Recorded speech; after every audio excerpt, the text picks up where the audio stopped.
This video is brought to you by friend of the channel Squarespace. Stick around to learn more about them, as well as a special offer they're making available through my channel. So, addressing the elephant in the room, this is a gacha game. And let me start off by saying that philosophically, I am not the biggest fan of gacha games.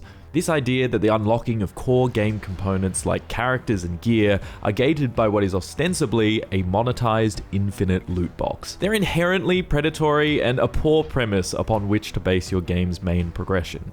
I mean, the reason each role is referred to as pulls is because they resemble that of pulling a slot machine. They dazzle you with fanfare to keep the dopamine rolling, to keep you in the game, to keep you spending money. Having said that, I'm aware of how Mihoyo fans talk about the games they play, those being Genshin Impact and Honkai Star Rail, and the general sense from that community is that while these are gacha games, Mihoyo have managed to strike a balance in their approach to monetization, still incentivizing you to slap down some cash for some extra pulls without punishing those who don't.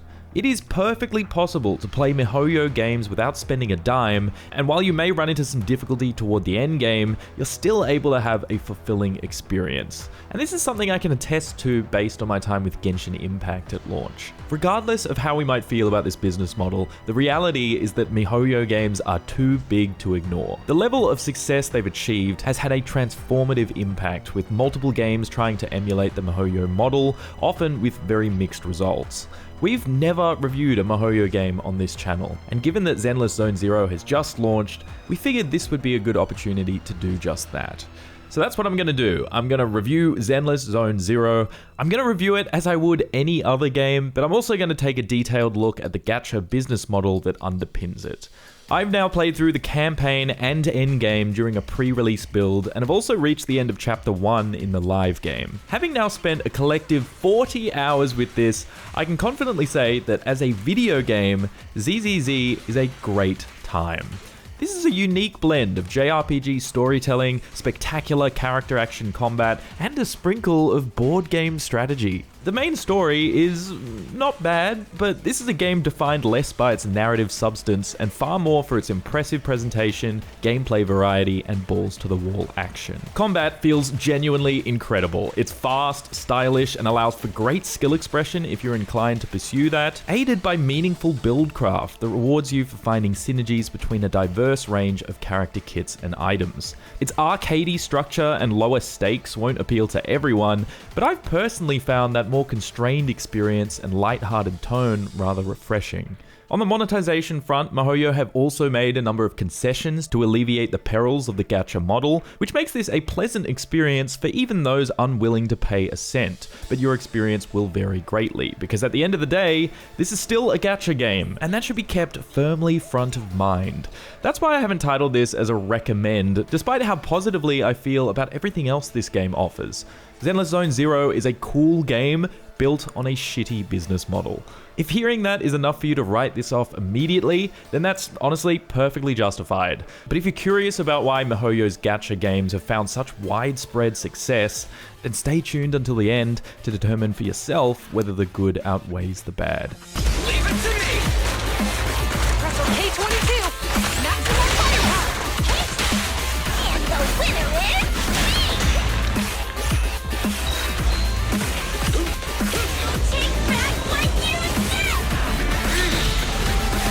Diving into Zenless Zone Zero for the first time, I was immediately impressed with the presentation. Mihoyo games are kinda known for their phenomenal animation across the board, but they continue to raise the bar here.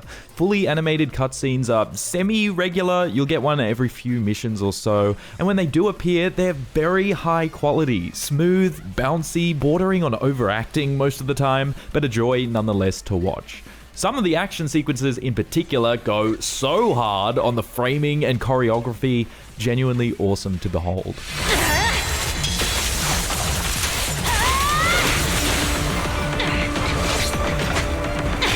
Then there's the setting, which provides an interesting backdrop for both the narrative and gameplay. This is a sort of urban fantasy world populated by humans, androids, half-humans, and talking animals. It's a funky street punk aesthetic, rarely explored in video games, giving it a unique visual identity that's enhanced by a soundtrack that combines lo-fi, techno, and trap beats. The story goes that out of nowhere, these strange spherical anomalies dubbed the Hollows began spawning across the globe, causing any civilians within them to eventually transform into monsters. These exclusion zones produce valuable resources, however, so they've obviously piqued the interests of money-hungry corpos and raiding parties. You play as a proxy, a middleman who guides said raiders through the Hollows to complete contracts for those with a vested interest. You can choose between two siblings to play as, who both take center stage in the story, and they've made a name for themselves as the best proxy in the business, alongside running a quaint little VHS store. But after a series of mishaps, they lose their account, and so begins their journey to work their way to the top again. So that's the gist of it. Each chapter follows the story of a raider group that you employ for a simple job, that then often spiral into something bigger, though it still remains very low stakes compared to the grand world-ending plots of Mihoyo's other games. It ranges from the expected complications, like a mega corporation cutting corners to transport materials through hollow zones at the cost of civilian lives, but there's also the unexpected, like hunting down a few construction robots that are tired of their jobs and are going through a rebellious streak. Come back with us so we can fix you. Treat me like a child refusing their medicine! It's told in a way that might feel familiar to JRPG fans, a smattering of fully animated cutscenes and comic strip style sequences, but mostly told through these split-screen back and forths akin to a visual novel game. If you're not used to it, it might feel quite heavy-handed and struggle to hold your attention, particularly as the early game almost feels like more dialogue than gameplay, filled with small talk that leads to some conversations to go on for way longer than they need to. I think the devs knew this though, as it is skippable, and skipping will provide you with a neat little summary of what you missed. But to be honest, I didn't feel the need to, for the most part anyway. I enjoyed the voice acting, the light-hearted tone, and I found the more grounded plot quite easy to follow due to there not being a whole lot of technobabble. Yeah, it can be overly melodramatic at times, but often they lean into that for some great comedic moments. Every building can only give one hug in its lifetime. He gave his to you. And he even drove off the ethereals. What a gentle building. You have good taste. Seemingly self-contained at first, each of these stories do coalesce to form a compelling conspiracy, though it definitely takes its time to get there. Notably, it doesn't actually reach a conclusion in 1.0. As is the trend with live service games, the base story sets up a mystery that I expect will be explored in future content updates, but what I've seen so far is okay. I appreciate that the story doesn't take itself too seriously. It's a healthy mix of sinister and comedic beats, with a bunch of small payoffs within each chapter, such that I was never too concerned with what the grander plot would amount to. It does a decent job getting you at least a little invested in the characters you'll be collecting, but for the most part it's carried by the presentation, sense of humor, and tonal variety. Variety is the spice of life after all, so it's a good thing that extends to the gameplay. You might be under the impression that each mission is a linear level made up of connected arenas that you run between, fighting your way through to the end, as is the case with most character action games. While that's true for some of the game's modes, what surprised me is that navigation for the most part is actually done through this, a series of CRTs that act as a representation of the Hollow, manifesting in a grid-based, almost board game style format. This has been the most controversial feature of ZZZ, and yeah, I totally get it. At first, I didn't like it either. It felt quite video gamey in a way that I wasn't really a fan of. Like Mihoyo didn't want to spend dev time on creating actual complete levels, so they just pop you into this mini game to drive you between disparate arenas. Again, not all missions include this so-called exploration part, but most of the story missions do, and early on, nothing interesting was done with it to justify its existence. As you progress though, it does open up, and eventually I came to appreciate this aspect of the game as a clever pacing mechanism. It's still a vehicle to move you between combat encounters, but between that is some great puzzle variety to keep things fresh. In one mission, I'd be using this to play a Bomberman style minigame. In another, it'd feel reminiscent of Minesweeper. You'll often need to be tactical about how you move, because each time you move a tile, the enemy moves, or there'll be timed explosives that'll destroy tiles after a certain number of moves. This really shines in one of the game's pinnacle activities, a roguelite mode, where expeditions can take up to an hour long, but there are now various pickups, vendors, and text-based interactions that reward you with randomized, stackable perks. Not just flat stat buffs, mind you, but genuinely impactful, almost gameplay-defining bonuses. The trade-off is that each of these special tiles increases a pressure gauge, which will inflict you with a negative modifier at each threshold, making the run harder. Because these runs are longer and health loss of your party members persists across battles, you need to be even more strategic about how you navigate the cyberspace. This system is far from perfect. I mean, in the main campaign, there's way too much of it when balanced against how short combat sections are, and it constantly takes control away from you to spout tutorials. They're the two things that really weigh this system down, and I like to see those things addressed over time, but in the end, that slow onboarding is a necessary evil to get you accustomed with all these elements that are then combined later on in interesting ways. There are other activities to break up the gameplay as well. There are small areas you can walk around to eat food and take on side quests, including, of course, ones to get to know your favorite characters. They're cute additions, but nothing noteworthy on the narrative or gameplay front. Often the expected slice of life things, like finding a missing cat, taking pictures for someone's magazine, or kicking a ball around. Each of these areas are partitioned off by loading screens, and that definitely kills the immersion, but that arcadiness does feel appropriate given the game's setting. It also makes checking off dailies quite pleasant compared to rummaging through a big open world, as each area serves a very specific purpose and can be very quickly warped to in this simple carousel-style menu. Overall, I ended up enjoying the variety of gameplay here, as it helps to break up the otherwise high-octane, thumb-cramping combat. There isn't a lot of exploration here in ZZZ, at least in the traditional sense, but I think that's okay given this leans so heavily into the character action genre, and exploration isn't really what those are about. They're about speed, spectacle, skill expression, and in that regard, Mihoyo has knocked it out of the park.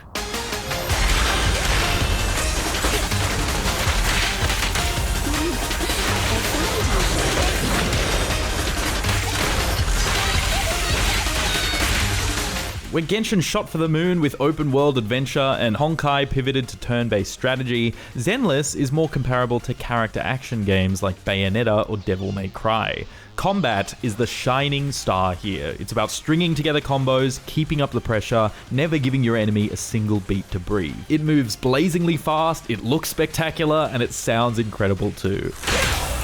This won't hurt. Don't mess up my man. Can you resist?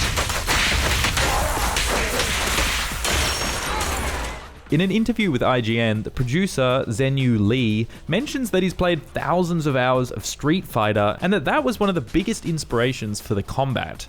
And yeah, I mean, that influence is keenly felt here in the strong character posing, the emphasis on impact frames, and the dance-like rhythm of combat. It's also present in the easy-to-play, hard-to-master ethos. In the early game, all the flashiness can seem superficial as the controls themselves are limited, and the game clearly indicates when to perform certain actions. You can absolutely button mash your way through the campaign, but there are indeed extra dimensions to combat for those looking to push their mastery. It starts with your party members, where most character action games center on a single character with an extensive arsenal. Here, your party members are the arsenal. There's 16 characters at launch, each one fulfills a role like tank, support, and DPS, alongside an elemental affinity. One thing I appreciated was that you're incentivized to change the party up frequently, because missions can be cleared way more efficiently with the right setup. Combining characters of the same faction or elemental type activates their passive buffs. Different enemy factions are weak to specific elements, and some missions, like those rewarding speed, might see you better off running a full squad of DPS characters, whereas longer missions may demand a tank or a support. In my pre-release version of the game, I had them all unlocked, so I got to try them all out, and every one of them has these little gameplay nuances that give them a distinct identity, like this character, Vaughn, whose attacks become imbued with ice if you hold down each input. Or this guy, Anton, whose special attack puts him in a burst mode state that allows him to extend the end of his combos by burning the gauge. Again, you can see some of that fighting game influence bleed through here. Come on, bro! Don't stop now! Straight to the Earth's core! Moreover, with the right materials, you can level up each character and item to boost their stats, you can upgrade each character's individual attacks and their unique passives like the ones I just described. There's these little minions you can also bring with you on missions, each with their own active and passive abilities. There's a lot to chew on here for those looking to min-max their roster, and while that sounds quite daunting as I describe it to you, each of these things are well tutorialized, and there's also an extensive in-game glossary for it all if you need a refresher. But there's also depth on the moment-to-moment front. You can freely switch between characters in an instant with zero cooldown to do so, and you're encouraged to do this a lot, not just to unload abilities or maintain a combo, but doing so right before getting hit performs a perfect assist. This is what brings it all together. It's this very deeply satisfying counter that switches in a character to completely block or dodge the incoming attack, and then follows up with a counter strike. The sound design and the way the camera angles in to exaggerate the impact makes this feel cool as hell to pull off every time, and it isn't a rare occurrence. This is constantly happening in fights, nearly as often as you might perform counters in the Batman Arkham games. It isn't just for style or mitigation either. You'll prioritize specific characters to do this, as each character's counterattack has very specific benefits, and some items provide bonuses that stack with each perfect assist. Similarly, once you've broken an enemy's stagger bar, your special attack will initiate a chain attack, allowing you to bounce between each party member in slow-mo to fire off stylish abilities. Speaking of stylish, playing efficiently will build up this decibel counter, and once you hit the cap, you can fire off an ultimate, which is never not cool to watch. I'll fight your throat house!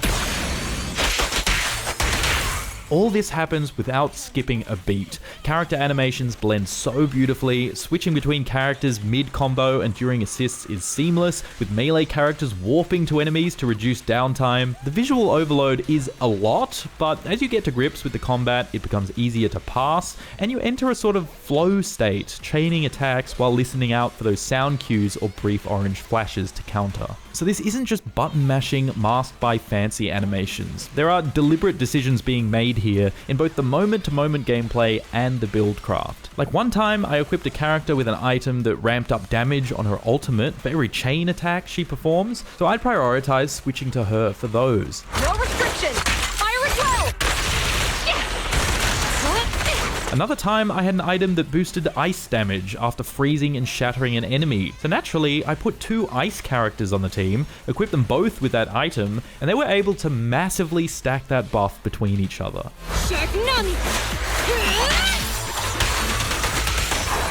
As great as all this is, my one gripe is that unfortunately it's quite difficult to track these temporary bonuses. They don't have any visual indicators on screen, nor do they show up on your character. You kind of just have to track it yourself and trust that it's all working as intended. I know there's already a lot of visual clutter to contend with, but any info about these gameplay defining buffs would be better than none at all. Hope to see this addressed somehow in the future. So Mihoyo have been able to fit a good amount of depth here, despite the limitations of designing a game with mobile parity. I can confirm it plays very well on mobile, in fact. The UI and arcade structure is perfectly suited for it. It ran at 60 FPS on an iPad mini 6 while looking fantastic. The fact that Mihoyo have made it feel so natural on there, while still maintaining the feel of a premium experience deserving of its place on any PC or console, that's genuinely remarkable and something very few other studios can pull off. I will say that none of the content in this game, at least from what I've experienced, requires a 100% fully optimized team. There's a challenge mode toggle to bump the difficulty for those more experienced, but even with that on, I never died once throughout the campaign. Rest assured, there are two endgame modes here that do present far more of a challenge than the campaign does. There's the roguelite mode I mentioned, which has like 4 zones to work through, and a sort of time trial mode where you'll work your way up through 10 stages, both of which I'm told will have more added over time. Haven't found the time to get all the way through the time trial mode, but at least in the roguelite mode, I took on the current hardest boss in the game with 3 characters, none of which were ascended, that is, upgraded with duplicates of themselves, nor did I upgrade any of their individual abilities, but I did have both the characters and the items at level cap. With that very little setup, I was able to kill it. I was able to beat the current hardest content in the game. As I said, I can't speak for the time trial stuff, but at least when it comes to the roguelite mode, it seems you'll be able to confidently beat the toughest challenge with combat prowess, strategy, and a balanced team, provided you've earned enough materials to max out those characters and items, a topic we'll come back to. Some may find that lack of difficulty unengaging, but I do feel Mihoyo have landed a balance here that ensures you're not completely reliant on the RNG gacha system to clear all the content, while providing extra mechanical depth for those seeking it. This is a character action game after all, a genre not typically concerned with difficulty, rather spectacle and skill expression, and as I've said, Mihoyo have hit a home run in that regard. The blade is drawn.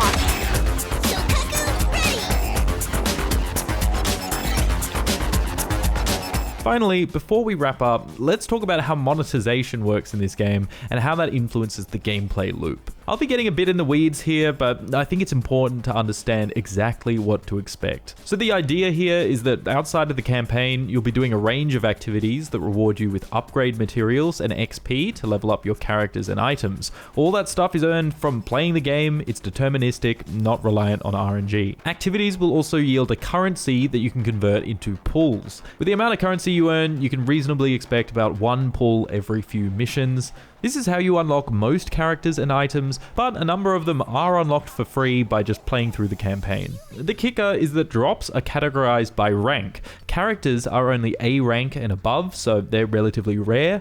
The game is very transparent with all that info though. 90% of the time you'll be getting B rank drops, which are always equipable items. 9% of the time you'll be getting A rank characters or items, and there's a 1% chance you'll get an S rank. So that sounds kind of brutal, right? Like, you can see where you might be encouraged to spend money for more rolls if luck just isn't on your side. Especially given that each character and item can only be fully maxed out by ascending them with multiple copies of themselves. There's a bit of FOMO involved too, in that new S-rank characters are given an increased drop rate, but only for a limited time. As I said at the top, the gacha stuff really blows, but Mihoyo have found ways to make this model a tad more palatable. Alongside regularly earning currency to convert into pulls just by playing, you'll be rewarded with plenty of one-offs as you level up your characters and your account. There's special events that'll reward you with free pulls just for logging in or completing easy objectives. There's some bad luck protection in place, where you'll be guaranteed high rank pulls after enough of them.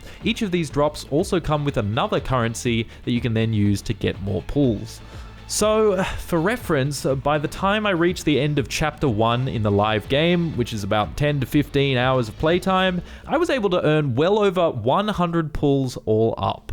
That's already netted me 10 of the 16 characters. Obviously, your results will vary, but Mihoyo cleverly shower you with pulls in the early game, so it's easy to put together a solid roster without spending a cent on extra pulls. What's still unclear to me though is just how all of this falls off as you approach the end game. On the max level account Mihoyo gave me access to, I had all characters and items unlocked, as well as near infinite upgrade materials, so it was difficult to gauge how the progression and gacha stuff feels over the long term. How many days of daily checklists will it take to max out a single character?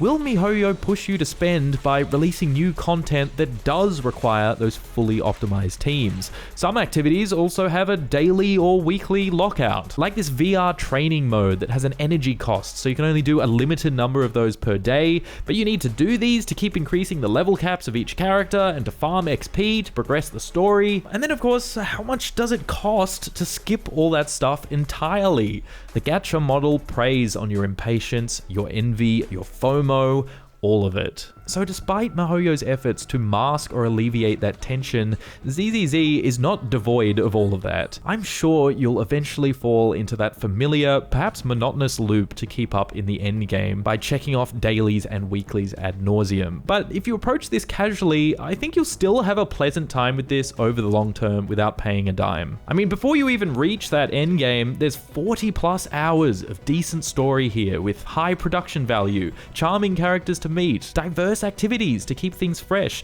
dazzling combat, and robust buildcraft to sink your teeth into, and all of this in a free-to-play game. But that's how they get you, isn't it? The low buy-in, the lights, the colors, the flashy animations. It's enough to get you seated on the slot machine to pull that lever, and maybe you win big, but maybe you don't. And when you look around at the others beside you making those wins, you will feel that desire in the back of your mind to reach for your wallet. Zenless Zone Zero has a level of style, depth, and polish that I'm sure will land it as another global hit for Mihoyo. Personally, I've thoroughly enjoyed my time with it so far, but while the gacha model that underpins this game is avoidable, it is fundamentally predatory, and for that reason, I urge you to proceed with caution.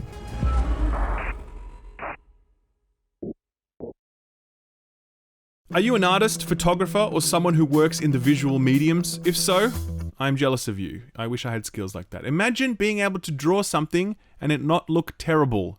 That would be cool. Anyway, if you fall into that category and you are looking to promote your work, then you might want to think about publishing a portfolio somewhere, and there's no better tool to help you do that than Squarespace. Squarespace have ready-made portfolio templates that you can select and immediately begin customizing to your personal taste. When you're happy with the design, you can begin uploading your work, and it's going to look super professional because that's Squarespace's speciality, professional-looking websites. It's not just about looks though. Squarespace can help you promote your work through email campaigns, through SEO tools, and through social media integration, so your work can be discovered and shared. You don't need any knowledge or experience to get started with this stuff. Squarespace have put in all the work to make the entire process so easy and so seamless, even for absolute beginners. As I mentioned earlier, Squarespace are a long-running partner of this channel, 3 years running now actually. I really appreciate that support. Squarespace are helping me turn my passion into a career, and that's what they do for a lot of people, because if you want to turn your passion into a career, then a website is a really good place to start. To get started, visit squarespace.com, and if you really want to get serious, visit squarespace.com/skillup to get 10% off your purchase of a website or a domain name. Thanks Squarespace for sponsoring the video, and thank you for watching it.